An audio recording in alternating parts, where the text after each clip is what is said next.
Welcome to the Snickcast, the podcast that breaks down Nickelodeon's most iconic Saturday night lineups. Join us as we discuss childhood favorites, like Are You Afraid of the Dark, Kenan and Kel, and everything in between. And today we're traveling back to Saturday, November 7th, 1992.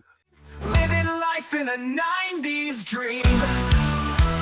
Yes, Snick, it's on the TV. Laughing with my best buddy. Yes, Snick, near so right. Nickelodeon all night. Woo! Oh man, even though we're talking about this weekend, November 7th, we do need to discuss that the week before was Halloween 92. There wasn't an official Snick. That night they showed 4 Are You Afraid of the Darks. Which is brilliant. Oh, it was a great idea. Probably really creepy if you're a kid, too. I would have tuned in if I didn't. Yeah. I honestly can't remember. I sometimes think about that. I go, was I tuned in? Did I watch this one? And if I would have saw this in a TV guide, I would have been like, well, that's a 2-hour block of scariness. I'm down for it. Whoa. I'm assuming we don't know what the episodes were, right? No, that would involve way too much research. On the spot, if you could pick 4 episodes of what we've seen so far, what would be the 4 you would air for Halloween? Okay. This is good. This is good. Captured Souls. What was the clown one? What was the clown guy? Something with Zebo. Yeah, Zebo. Oh man, I'll tell you one that's not going to get in there. That fucking leprechaun one. Not that leprechaun. The horse girl would not make it either. The horse girl. Oh, the hounds. Don't you bring those hounds in. The hounds are out of there. Yeah. I'm trying to think. You know what, though? The episode this week, this is a new one, but I think this would have gone into my first season. This would be a contender, and I think the 4th episode, we got to give it up to our boy, Abe Vigoda. Oh, man. What are we even doing? What are we even doing here? That's the unofficial Honest lineup. Abe. Hold on, Stave. That's our unofficial lineup of what aired October 31st, 92. But we didn't watch, nor did we do a podcast on it because it wasn't the kids were lineup. Well, in other things, though, we missed something else, and we're going to miss this going further as well. We missed 1 week of Boyz II Men being on the charts at number 1. This week is the last week that they're number 1 on the charts. This is it. What? It's it. It's game over. End of the road, baby. The actual end of the road is upon us? It's gone. This is going to be just a memory from our first, episodes. Wow. I really thought they were going to go the distance, the full season. I thought it was going to be them. We were so close. And I promise you, it doesn't get better. It's going to be these the next one I was looking at does not seem, not to talk too much ahead, but does not seem that good. Oh, well then R.I.P. to the boys. Yeah. One last melody, boys. Wow. Yeah. How about that? Did not see that coming. Yeah. And then, not to say that we're at the end of a road of a lot of things, but right now, movies aren't looking that good either. Kind of a boring, this is the path not wanted to be taken because it's so boring.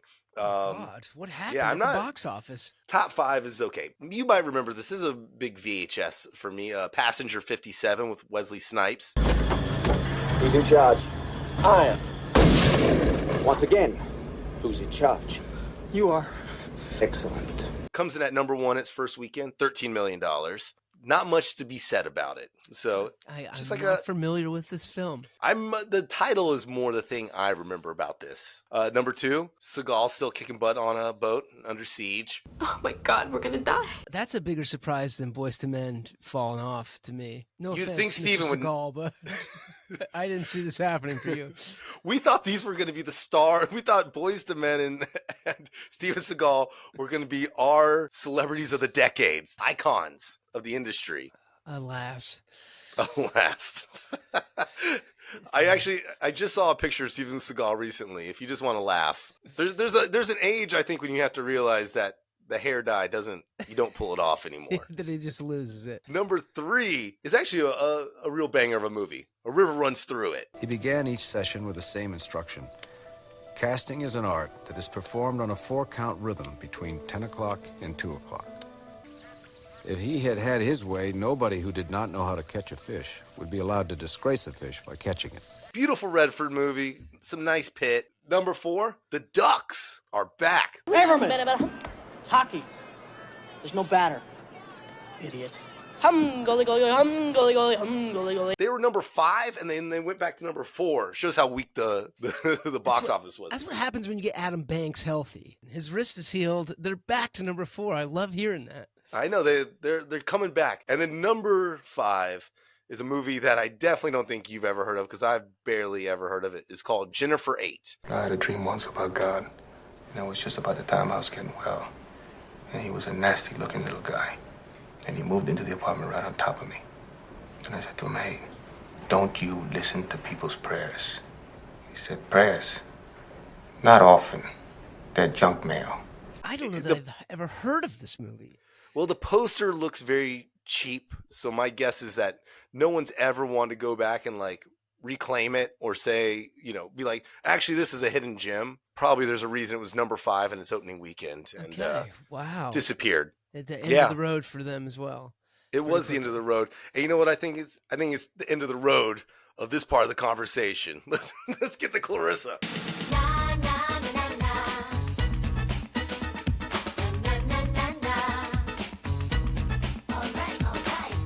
And now we get to Clarissa, and there's not even a Clarissa. So this is a rerun episode. And it happens to be a rerun of an episode that we could not even watch from the get-go. I don't think this episode exists. We're talking totally TV again, and it's still a total mystery. Yeah. So Doesn't exist. Yeah, exactly. So we decided, what's a better use of our time? And I think a better use of our time is honoring the star of the show, Clarissa herself, Melissa Joan Hart. We're going to just give a little perspective on her career, go through each of her performances, thumbs up, thumbs down, Siskel and Ebert style. I mean, 2 big thumbs up for Melissa and Joey. That's a TV Land classic. Whoa. Whoa. Whoa. Sabrina and Joey. Whoa. Hey, cool. It doesn't really get much better than that. No, that's top of the line stuff. So just to give a heads up, Melissa Joan Hart, born in 1976. So you got to think she was 16 or 15 or 16 when this first season happened. Yeah, she was born in Smithtown, New York. Are you familiar with Smithtown? Oh no, not at all. Oh yeah, I'm guessing it's where someone named Smith settled. It's outside of the city is what I got. Now, what I did like, and Melissa, don't get mad if this is not right, but her mom's name is Paula Hart, and she's a producer and talent manager, and her dad is named William Hart, and I would say William did not have a job, because this is the list of jobs he had. Carpenter, shellfish purveyor, oyster hatchery worker, and entrepreneur. Whoa, that's what it should have been from the get-go. He honestly sounds like Papa Darling before he became an architect. Wow. He sounds like a lot of husbands in L.A. I'll say that much, like their wives that work really hard. That guy was providing in a different way. Yeah. If his wife and his daughter are bringing home the bacon, he's doing some other things that are keeping them around. My guess is that her dad was the parent on set most of the time. She's like, Paula's like, you gotta watch the kid. You gotta go with the kid. He's like, listen, my shellfish purveyorness and my oyster hatchery, it's falling apart. Now, you wouldn't be surprised to know that her parents got divorced eventually, so.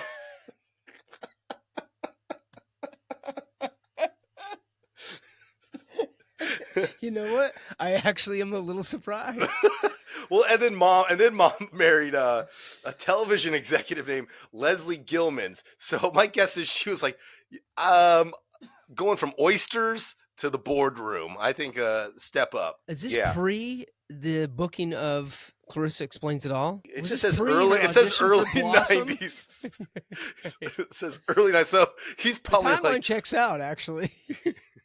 But let's make fun of. But we can also make fun of her stepdad too, because Leslie is also, it says, is best known for his appearance on season 5 of MasterChef. Did that come up on his, the little like scroll that comes at the bottom of the screen that explains what their name and what they do? Does it say Clarissa or Melissa Joan Hart's stepfather from the show Clarissa Explains It All? I don't think he probably was like this, but it's like when Aaron Rodgers' brother went on The Bachelor and all he did was talk about Aaron Rodgers. And I'd be like, gosh, I would hate to be at a family dinner with those guys, because I think all they would talk about is like, yeah, Aaron's not here. He doesn't talk to us anymore. It's like, I wonder why. I'm on The Bachelor talking about him the whole stinking time. Then that checks out to why Clarissa later went and studied abroad in Italy to get away from this chaos.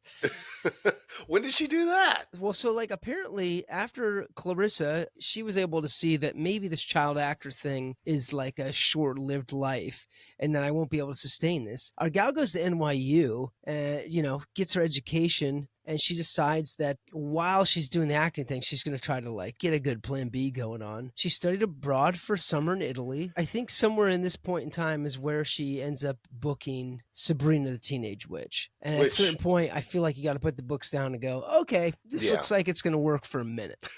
And it did. I mean, that show went on for 7 or 8 seasons. So man.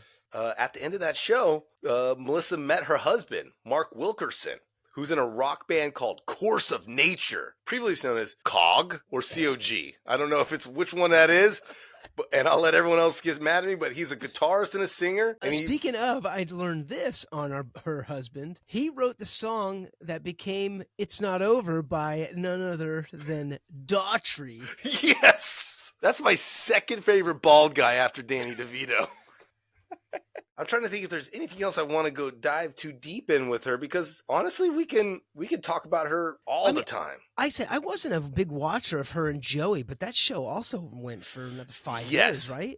Oh, Melissa and Joey, that was a big one. I mean, and they were two 90s kind of icons of sitcoms. I feel like as an exec, you got to be like, well, this makes all the sense in the world. Nobody in the boardroom's going, whoa, and no one has to explain it all to them that this is going to work. I'm not saying it seems like she still pops up on things from time to time, but I don't know. Maybe She's doing like some Hallmarky or some Lifetime. Oh yeah, she's still working. Melissa Joan is providing for her and her family, and not that the Daughtry song that was written from her husband isn't going to put all the food on the table, but between the two of them, they're doing okay.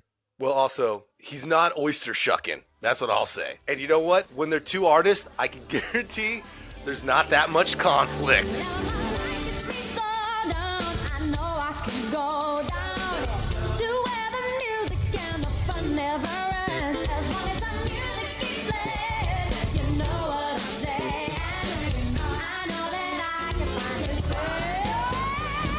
This episode of Roundhouse, this is a fun one. It's called Conflict. The synopsis is John is tortured by a bully while the rest of the cast deals with other forms of conflict. I loved how they got right into this. The cast singing their opening credit song with the name in it, like we love, and they end it with one of the cast members allegedly stomping on another one's foot. Yeah. And they're like, hey, you stomped on my foot. No, I didn't. And it erupts into this giant fight amongst the whole cast. What a great way to lay out conflict. Super fun. I will say, there is just a lot of hitting in this episode. I was surprised. My note was the stage combat was incredible here. It's punch after punch after punch. They look so real. They look like they hurt.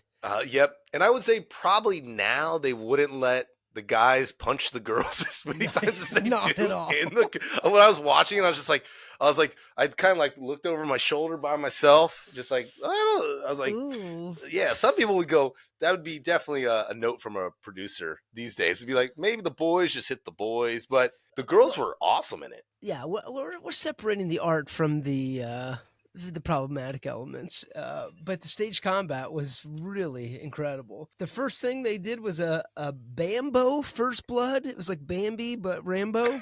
I thought that was pretty fun. They did an American Gladiators callback, I think, from earlier episodes. Loved this. I like that the Gladiator faces a monster truck, right? Which we saw in episodes before. You guys have listened to all of our episodes. You know that awesome one that everyone talks about. You're fanatics. It's like our second best episode.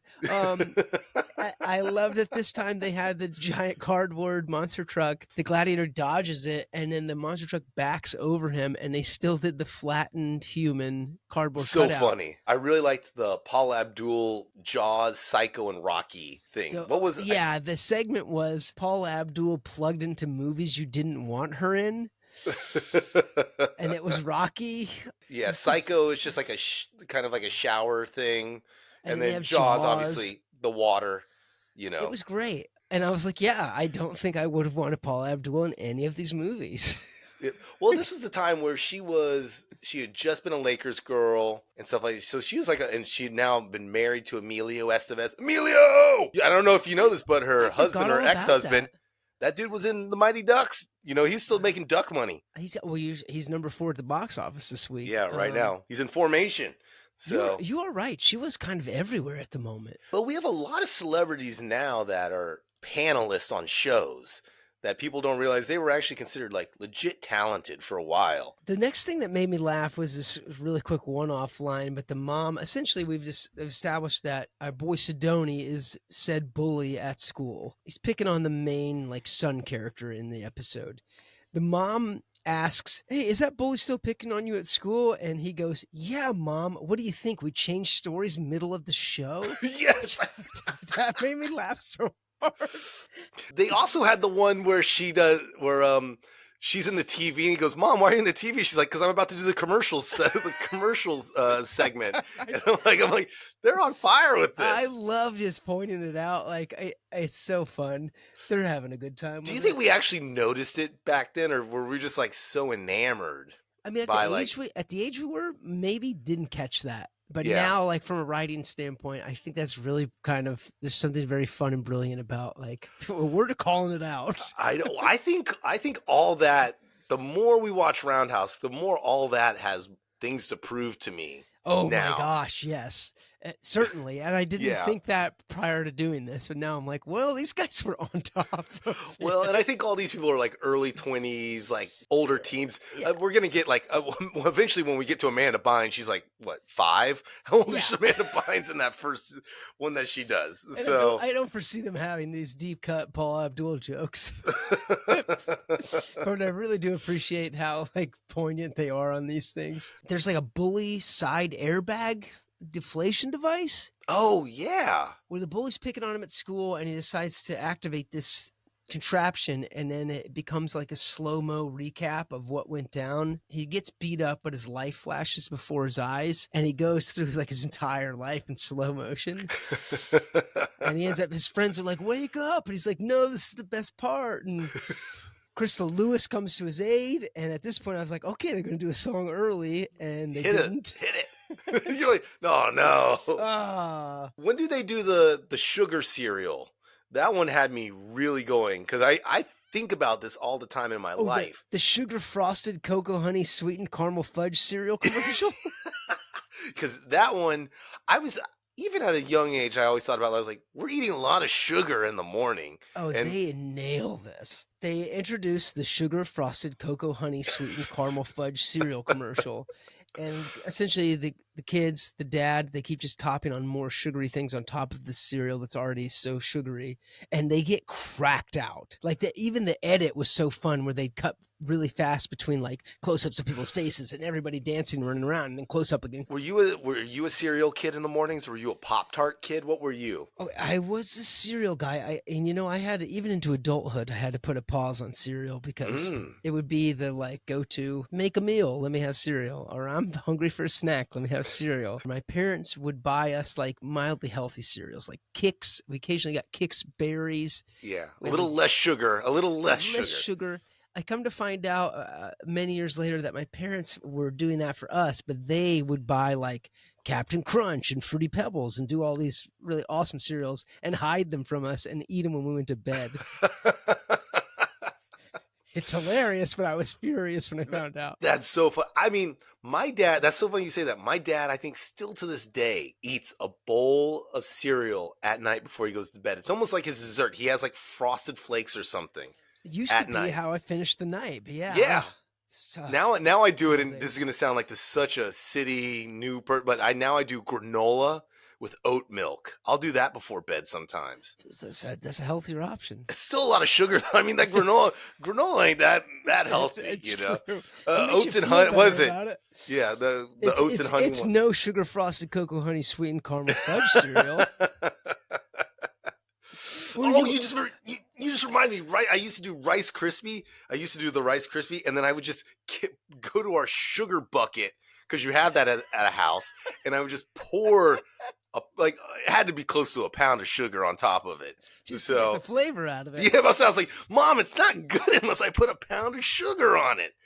Were you one of those kids, or I had friends that had Rice Krispie made those Rice Krispie treat cereal, where it was literally micro Rice Krispie treats. I didn't eat it, but that was not on my normal rotation. If I went to a friend's house and they had it, I'd be Cookie Crisp. There was another one that was even the Reese's peanut butter cup cereal. I was like, oh gosh, why can't I have this? I would get mad though if I went to a Fruity Pebbles house. If there was Fruity Pebbles or something, not my thing. Fruity Pebble guy.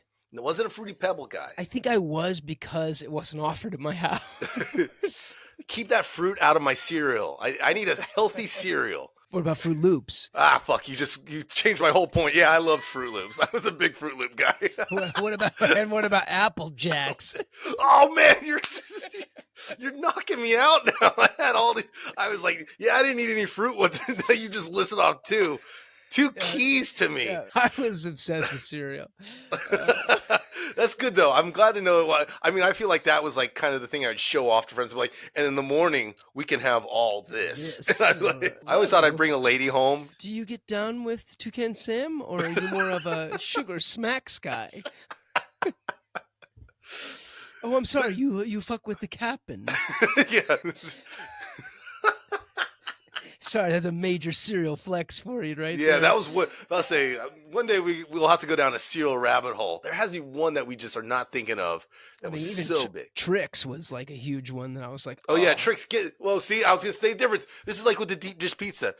Get that fucking Trix out of my house. Get that Trix out of my house. Listen, for someone who didn't have sugar cereals, Trix did the trick. Yeah. Did you just get what is it? What was the Wheaties? Did you just get Wheaties? Oh gosh. The Playway. Occasionally we get frosted Wheaties. Occasionally we get frosted flakes. If we're lucky, we get a flake. Yeah. Nowadays I'd be like, they're great. I'd take it any day. But it's probably the healthiest one, maybe. I'm sure, but at the time I wasn't getting that. We had a thing called O's, which was like a souped up Cheerio. It had some kind of granola in the middle, which made it sweeter. But and we're around Halloween time right now. I mean, this is the week after Halloween, so you Count Chocula, yeah, the chocolate, your berries, and your gosh.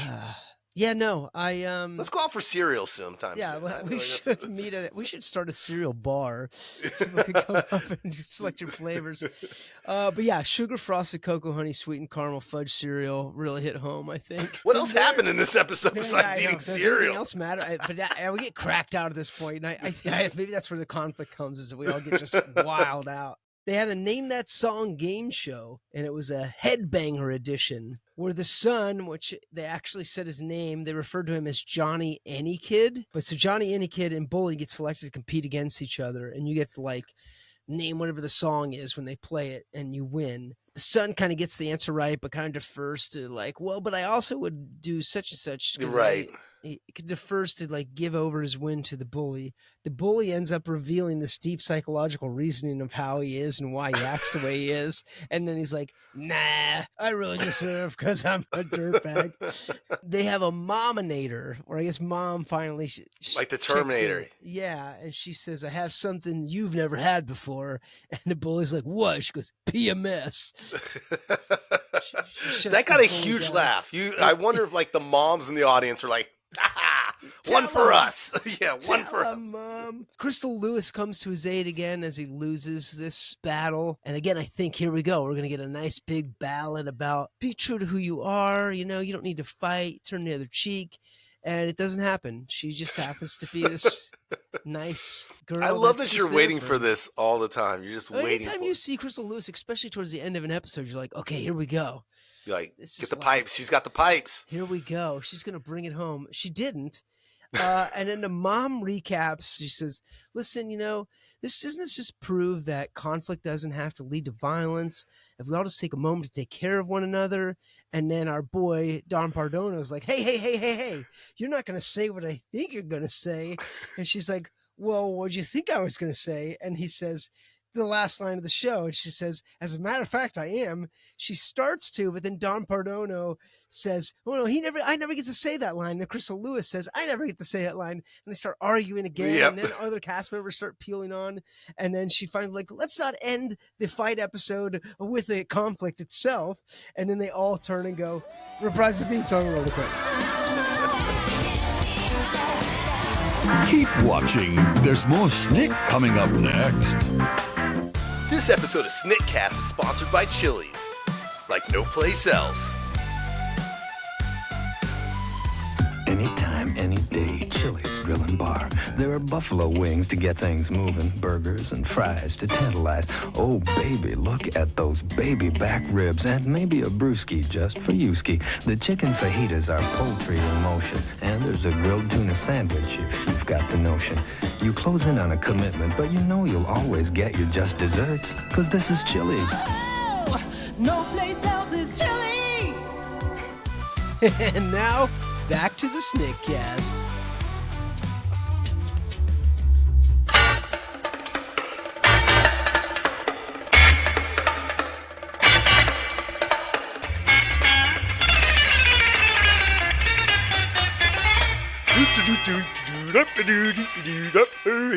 And the name of this episode is Svën Hook. And the synopsis of this episode is, let me just keep it going. I'm gonna do it also as a Swedish chef right now. Ren is excited when his cousin Svën is coming over for a visit, until he finds out that Svën is an idiot just like a Stimpy. I went from Swedish chef to like a whole nother thing. So I'm glad he was able to pop by.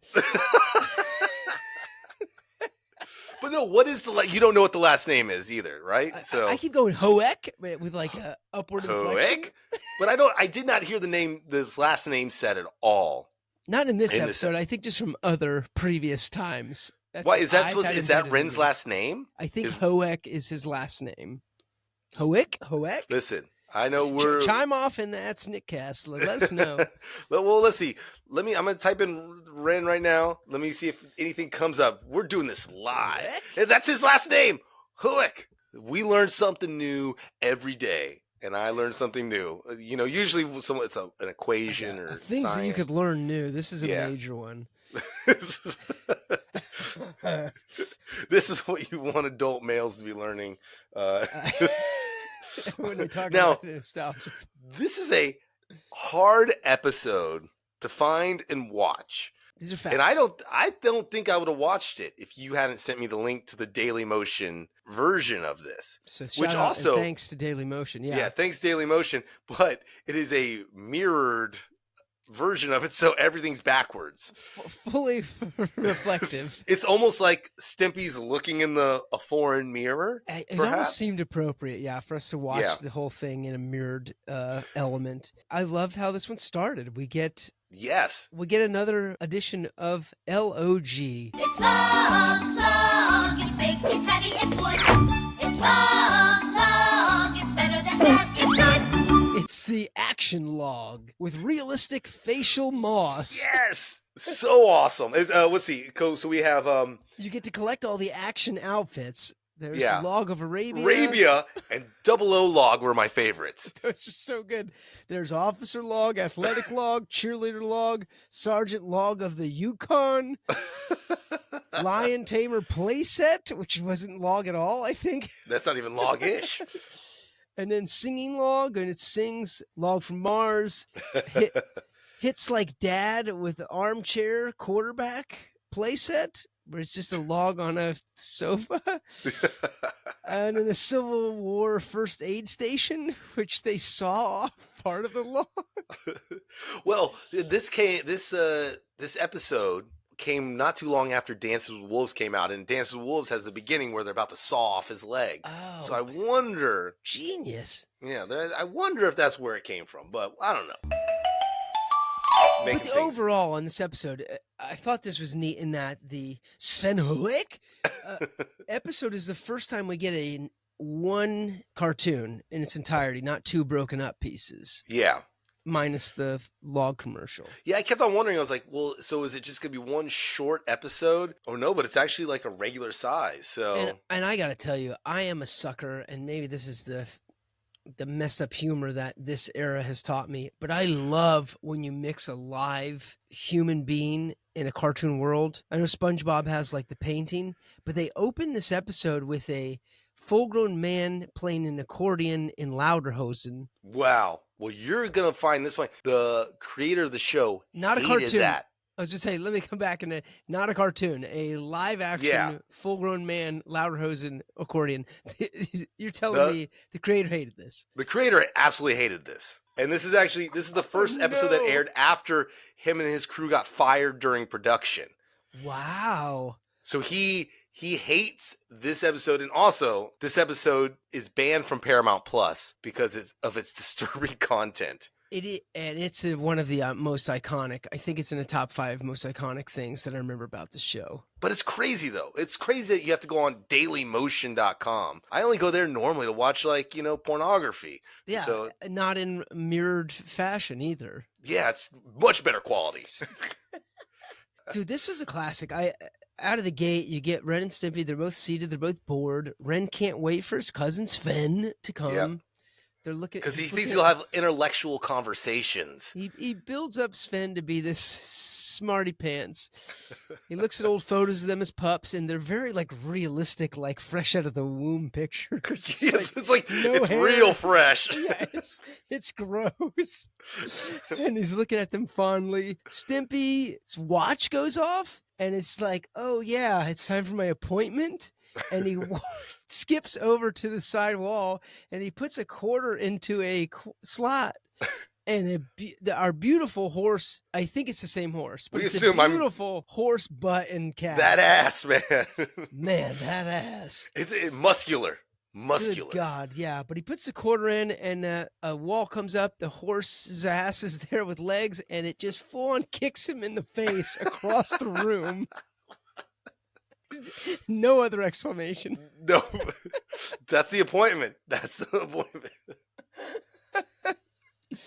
Well, then the doorbell rings and it's Svën. And this got real trippy for us watching it backwards on Daily Motion, but also Svën is facing backwards. Yes. So Ren is only seeing the back of him with a little butt crack showing up his pants. And I mean, Svën, by all accounts, is literally the spitting image of Stimpy, except he's the same skin tone as Ren. Yep. I was having on the Daily Motion when I was like, am I missing something? Because at first I was like, he looks larger, but I can't tell. Like there were certain things I couldn't see that clearly. So when he turned around, it made more sense.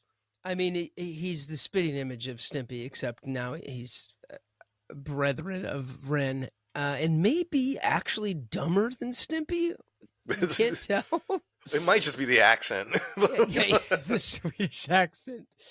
Ren tells Stimpy to help Svën unpack, and he goes into the kitchen. And then Svën is sharing things from his sack that he brought with him, and it's a jar of spit. Oh, God. This is, I mean, when they start comparing their gross collections... Stimpy counters with check out my nose goblins. Oh God, this is the stuff that I don't like about Ren and Stimpy. When it gets grotesque. Oh God. And then Svën one-ups him again. Is like, hey, look at my Band-Aid ball, and he's been collecting since 1967, I think. Then Stimpy turns and his brain falls out of his ear. And it's so small. And he's like, oh, yeah, that always happens. Then Svën plucks his out with tweezers, and that made me cringe. I couldn't deal with that. It was like the tooth beaver gnawing on those little danglies. I was like, I don't like this. This makes me so uncomfortable. Ren returns with some lemonade, and he has the nice glasses and everything. He's being a great host. Stimpy and Svën have rubber nipples on their heads. And Stimpy is like, wow, Ren, your cousin Svën is awesome. And it's clear that they are now best friends. It's like stepbrothers when they're like, did we just become best friends? Yes. Yes. Perfect example. They are like peas in a pod. The next day, Ren goes to work and they play sneak and hide. Just thought was fun. Maybe that's how the Swedes call. Yeah, I'll say that's what they got. They got sneak and hide, and doo. A 1, a 2, a 3, a 4, 5, a 6, a 7. Ready or not, I'm gonna come and find you. They don't even go to 10. It's just a European thing. That's it. Yeah, it's a European thing. So Stimpy's feeling very like, oh, we're bonding. He's like, hey, look, this is private, but let me show you this. Shows him his litter box. God. And as a cat owner, you must know that's a very private thing. It's a private place. It's where your cat does the ultimate business. Svën is taken by it. They decide that they're... He's completely blown away by this technology. Whoa! Whoa! Whoa! Joey, is that you? They decide that they're going to play circus. It's the Swedish version of Doctor. They do this like game behind closed doors, and you hear them say all these like ambiguous things that would happen at a circus, but while he's enjoying himself in the litter box. They kind of cross dissolve, and it's a rainy day. They're stuck inside. Ren's at work. They're like, let's play a game. They go to their shelf, and they start going through all the board games, and they're like plays on Monopoly and these classics, but they're some twisted versions. Yeah, it's some pretty wild stuff. And then they get to what I think is up there with Happy, Happy, Joy, Joy, Powdered Toast Man. Of the iconic things in this show is longevity. They come across, oh, yay, let's play Don't Whiz on the Electric Fence. When nature's calling, don't be stalling. Use your common sense. Before you let it flow, find a place to go. Just don't whiz on the electric fence. I kind of forgotten about this one. So when I saw it, I was like, oh, it was this episode. I didn't realize, but I knew that song. I knew that little bit. I did not realize that cousin Svën was a part of this. So Stimpy's like, you throw out the board, I'll plug in the fence.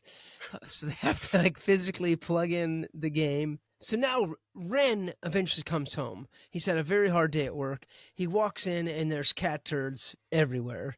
The litter is everywhere. He's instantly furious, and then he calms himself down. He's like, well, at least I can return to follow my intellectual pursuits. And he goes and he finds that his records are now covered in gum and sticking on the wall.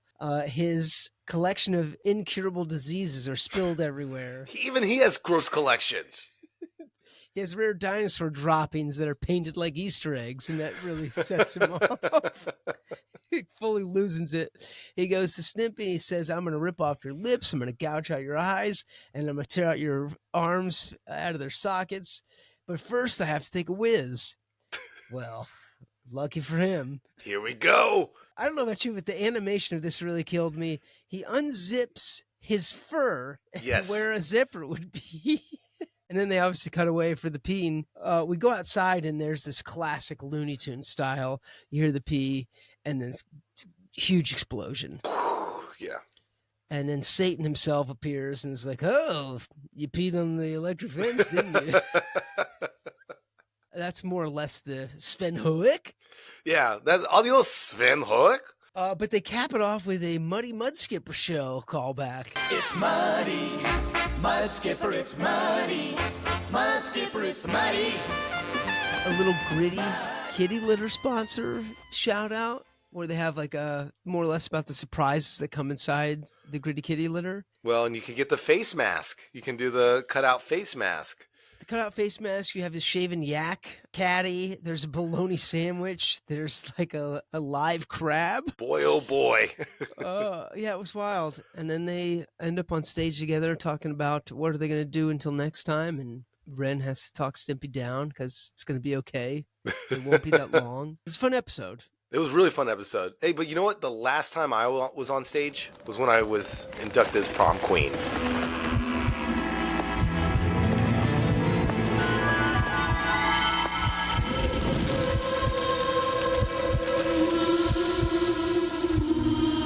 So this episode of Are You Afraid of the Dark is called The Tale of the Prom Queen, and it's about two boys who befriend a young woman where they encourage her to join them in the search for a legend that comes every year. Well, actually, that's a pretty vague opening. I'm intrigued. Well, I mean, in this episode starts really fun too, which is a ghostly figure walking in a white gown, face covered, walking towards the Midnight Society fire. What was it? Eric's scared. They're all like bored. He's eating a sandwich. Our Bash brothers getting logs. Egon's stacking the wood. And then the figure shows up.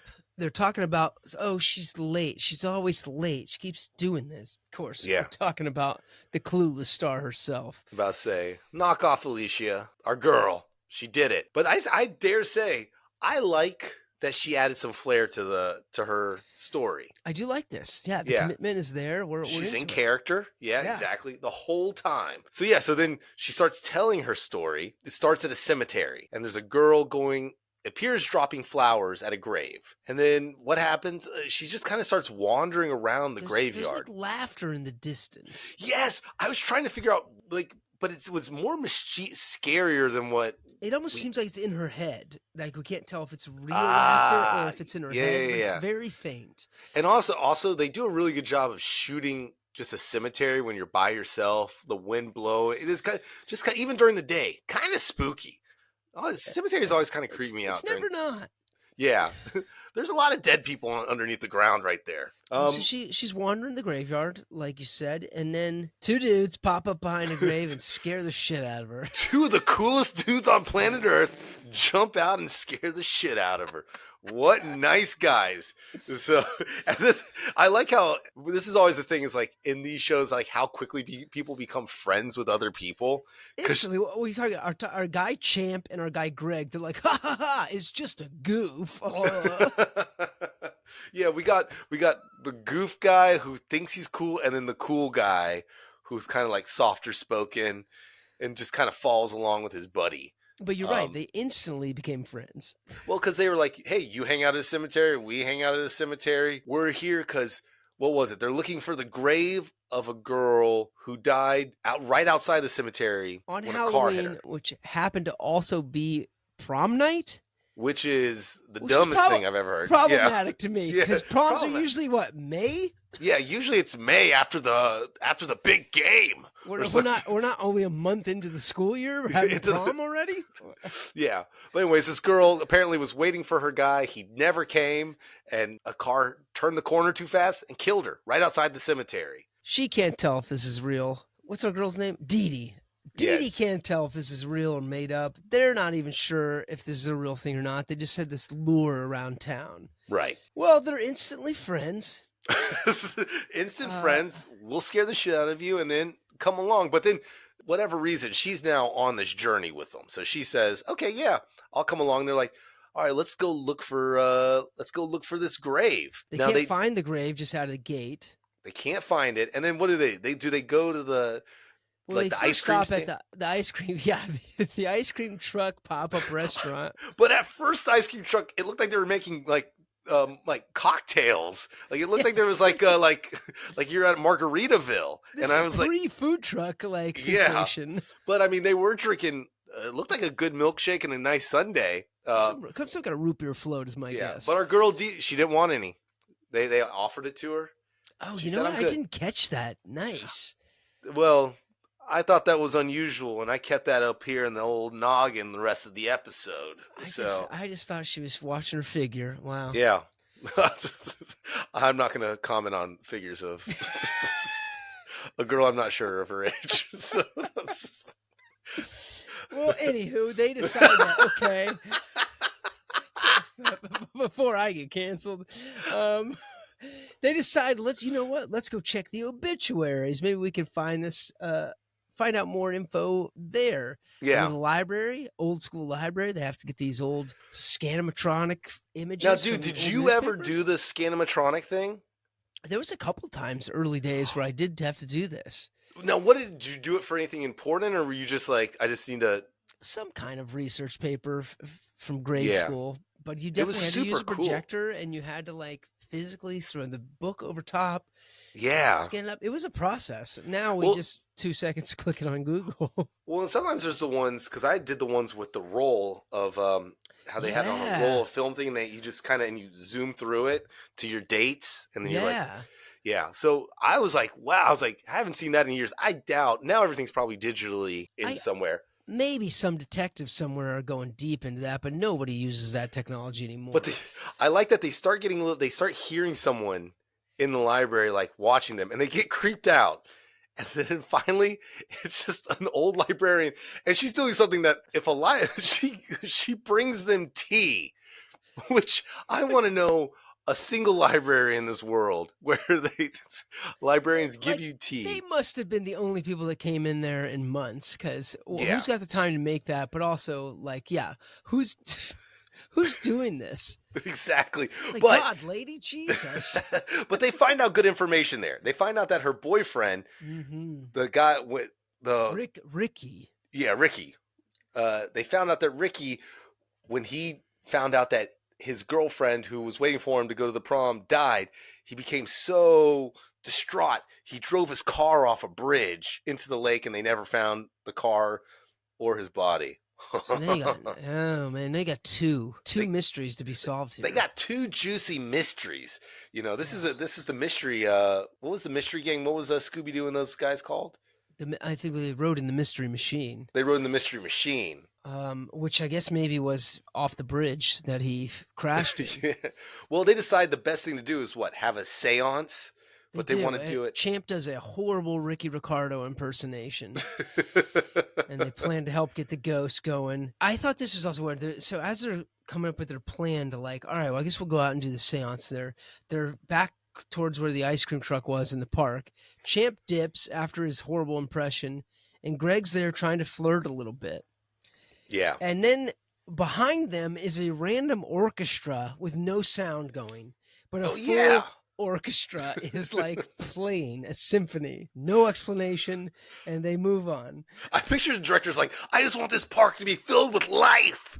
So like, what do you want? What do you want here? He's like, can I get an NFL sports team just practicing in the corner? Can I get a full orchestra over here? Can I get a margarita making truck? The orchestra's the cheapest thing we can provide for you. I'll throw them in there. We can get some of the kids from the local elementary school. Perfect. Let's do it. Well, then that night they decide to do the seance over the water. Yeah, over the water. So they're on a little motorboat. And they weren't levitating over the water. Sorry, I was like, they're having a seance over the water. Yeah, they got a little motorboat pretty early, and it was crazy.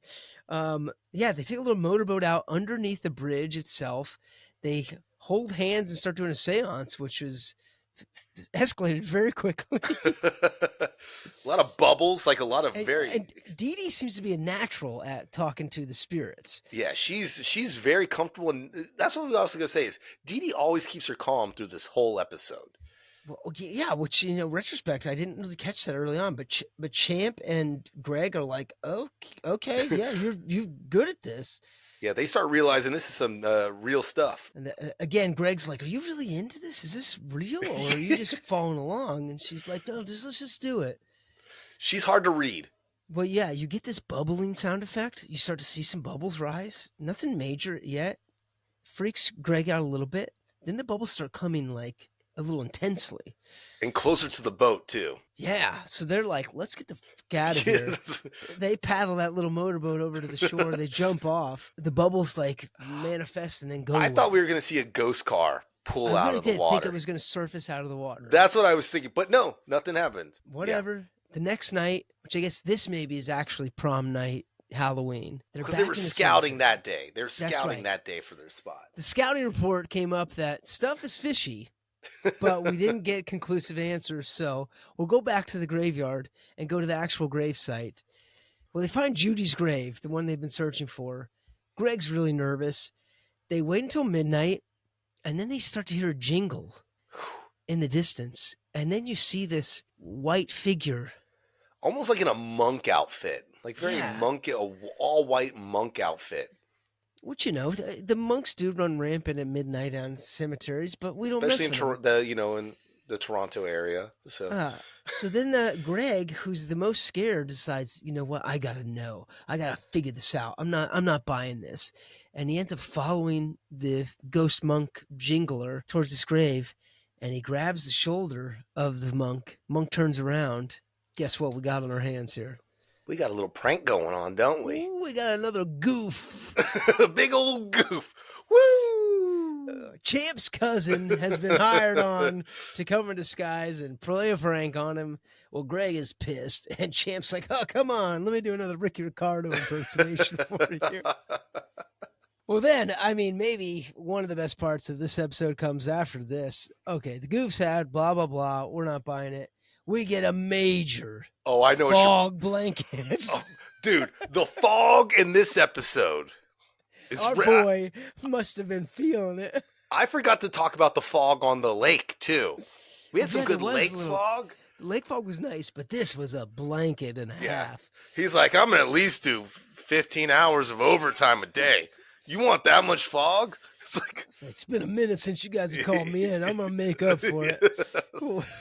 He's like, I saw that fucking Leprechaun episode. Didn't use me once. He didn't use me once. And guess what? Ratings dropped. Yeah. But now I'm back with the vengeance. Yeah, you know I'm big at Irish pubs. You don't call me for a Leprechaun episode? Come on. I've got beef with you. I've got corned beef with you. Yeah, I got corned beef and hash.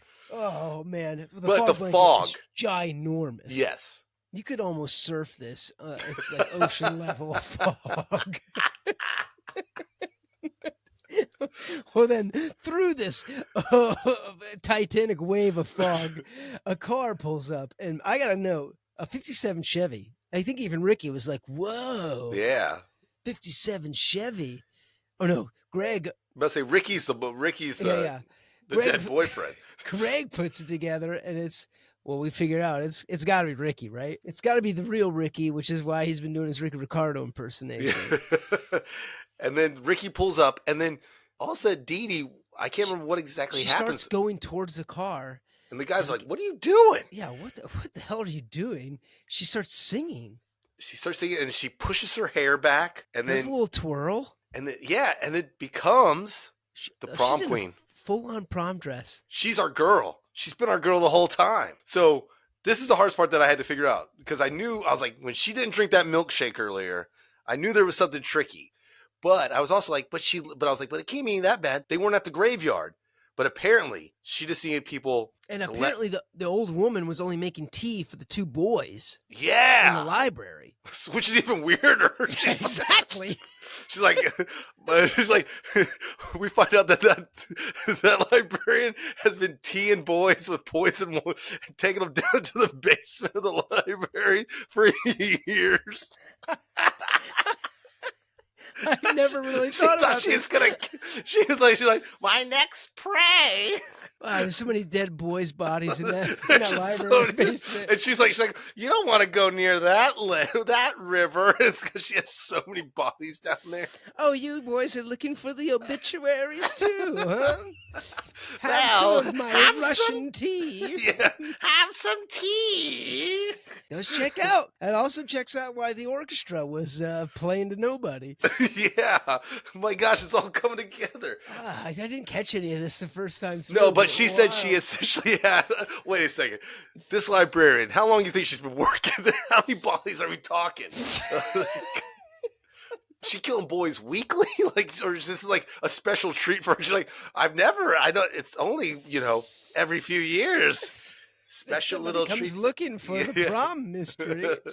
Time to pull out the scones and my favorite tea. But anyways, apparently, if you're a ghost, you can walk around in the middle of the day and leave the graveyard because... But it's almost like it has like vampire rules. She said that she couldn't leave unless she was invited to. Yeah, so I guess, it's whoever's episode, so they can do what the fudge they want. But, yeah. Listen, we've seen worse for sure. Yeah. But we learned that Dee Dee is short for Judy, which I think is a stretch for a nickname. Yeah. But it's what hers was. She gets in the car and Ricky drives off to do probably things that her dad wouldn't have approved of before they took the prom picture that night back in '67. with some schnapps or something. Yeah, baby. And now Greg and Champ are like, what? What? And In the Still of the Night plays as they drive off through the cemetery fog that our boy has created for them. And then we're back at the campfire, and Knockoff Alicia Silverstone finally takes off her veil. Yeah, and they're like, what? What's you? No way. I couldn't believe it. David is still swooning over her. I noted this. Did you catch that Gary Egon Weatherman? Yes, my thank apologies. you. Full names, please. Gary Egon Weatherman fully distinguishes the fire for maybe the first time I think I've ever seen. Oh, no. Fully pulls the dust or the brittle bones of others that they've burned. It was water that he fully distinguishes the fire for the first time, and then they all kind of leave together. Wow. And I thought, well, that's cool. We've never seen that. Also, does our fog smoke guy get credit for like the steam that comes out of the fire? He's probably like, this is going to at least take 14 hours to do. I get this is maybe time and a half again for me. But I noted that was the first time they'd ever done that, and they left it. It was like, okay. Wow. Yeah. Not an allude to it. We had full closure there. I thought it was a pretty fun episode. I agree. This would make top half for me for sure this season. It went down easy. Again, not that spooky after the opening cemetery part. The opening cemetery part honestly creeped me out a little bit. Just walking around. But yeah, besides that, a solid episode. But you know what? I think it's time to hear some solid questions. Tune in every week. Got a question, gotta speak. Nickelodeon on the line. Let's chat. It's podcast time. All right. Let's see. Did you get anything from our interweb? Our tweet Twizzlers, all those ones. Dude, the tweet book Twizzlers faces are sounding off, and I've got people that are in the holiday spirit talking post Halloween, pre Thanksgiving. I decided let's lean into it. Okay. I chose one from a person by the handle at J_Rains on my parade 11. Oh man, good to hear from you, Jay. Yeah, it's good to hear from you. He says, if you could pick one Snick character to be a float in the Thanksgiving Day parade, who would you choose? Ooh. I thought it was a fun one. Oh, it's a shame we couldn't talk about him today, but Ferg Breath would be as a float? As a float.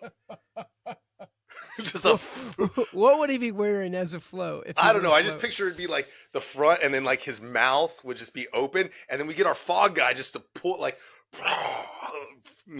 blow fog out of the front of his mouth. I picture him in it's like short khaki shorts. He's got penny loafers on with like mid-level socks pulled up to his shins. Yes. Somebody has there's 2 or 3 people with strings that are pulling the bottom jaw where he could actually flap his mouth open. And maybe someone with a megaphone that's actually throwing sound bites out to him of like, but mother. Clarissa. Almost in my head, what's pretty funny to think about is like, how during the parade, they're always like, and now coming is the Snoopy float, but I love it be like, and now comes the Ferg Breath float. Yeah, his float, he's known for having horrible breath and a bad attitude. It's like, what are they going to do with this float? I would love to hear the commentary. Known for his antics on the Clarissa's, for Clarissa Explains It All, in the Darling household, he causes havoc and schemes up a bunch of plans to get rich. That's a good one. How about you? I think that's a great one. I started to think, like, was there actually a Ren and or Stimpy since they were cartoons? I think that would be the obvious, but I don't recall there being one ever. And then I think I'm with you where I'd love to see a human personified from movies. If not Ferg, I say Gary Egon Weatherman. I feel like he's the everyman of the Are You Afraid of the Dark, so they could at least... Well, yeah. And if Are You Afraid of the Dark wasn't considered such a scary show, what you could do is you could make a float that had like the Midnight Society campfire, and then you could have surrounding it a bunch of the creepy cast characters. Somebody with a giant Abe Vigoda mask. Yeah. You get our fog guy gets a lot of work. Oh my gosh. Fog out through everything. We got to have a leprechaun. We have a banshee. We'll have a banshee there. You get Dr. Vink out there with brains in his hands. Yeah. I love that as a float idea. It's a great one. but probably a little too I stand scary. by it. Yeah, I think that's too scary. I think you do a float, but as an actual balloon. I support Ferg. Let's go with that. Why not? That's awesome. Well, thank you at J_Rains on my parade 11. That's a fun one. We get a lot of great questions at snickcast@gmail.com. This week, though, I like this one from Frankie Lopez from Myrtle Beach, 35. And he asked, besides Snick, what things from the early 90s are you nostalgic about?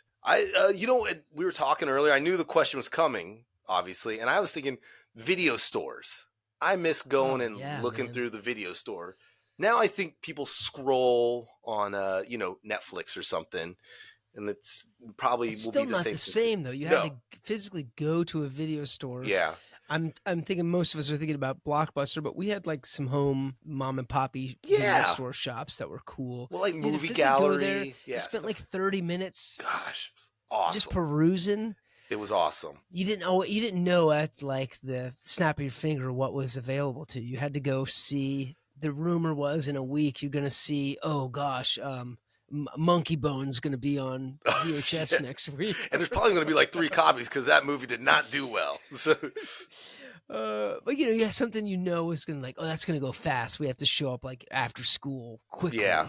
Video stores is a great one, man. Yeah. I mean, like nostalgia. You know what? Actually, I forgot to show you this. Nostalgia wise, I was also thinking about, we don't write letters anymore. And we got our first letter this week. A physical letter? Yeah. A physical letter. And it's actually from where you're at. It's from, it just says loyal fan, New York, New York. Wow. And look at this. Yeah. It's there. He's physically showed me. Let me see. So I haven't even opened it yet.